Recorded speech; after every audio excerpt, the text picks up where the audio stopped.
Okay, ఇప్పటిదాకా date of birth change చేసిరా first టైమా? ఆల్రెడీ ఒకసారి అయింది. ఓకే, బయట వేస్తుంటే రిజెక్ట్ అవుతుందా? అవును. బయట వేస్తుంటే రిజెక్ట్ అవుతుందా అంటే ఇప్పుడు డేట్ ఆఫ్ బర్త్ వన్ టైమే ఉంటుంది మనకు ఆధార్ కార్డులో. Okay.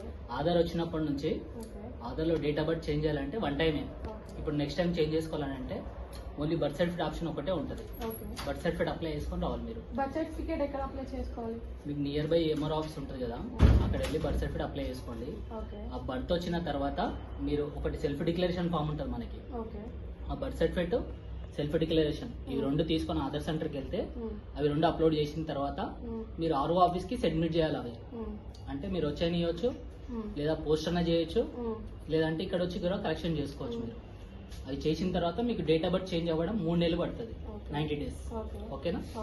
Original birth certificate compulsory ఉండాలి. మరి ఎక్కువ పెద్ద ఏజ్ ఉన్న వాళ్ళకి కూడా ఇస్తున్నారు. ఎవరికైనా సరే డేట్ ఆఫ్ బర్త్ లిమిట్ అయిపోయింది అనుకోండి, బర్త్ సర్టిఫికేట్ ఆప్షన్ ఒకటే అన్నమాట.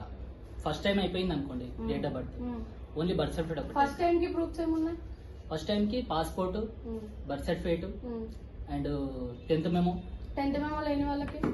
10th మెమో లేని వాళ్ళకి బర్త్ సర్టిఫికేట్, ఏజ్ పాస్పోర్ట్, ఎక్కువ ఉన్న వాళ్ళకి బర్త్ సర్టిఫికేట్ ఒకటే. ఇంకా అది అప్లై చేసుకోవచ్చు. ఇప్పుడు ఎంత పెద్ద ఏజ్ వాళ్ళు అయినా సరే తెచ్చుకుంటున్నారు ఇక్కడ మా దగ్గర, అందు గురించి మేము చెప్తున్నాం. ఓకేనా? కంపల్సరీ ఉండాలి అంతే. Thank you. ఓకే.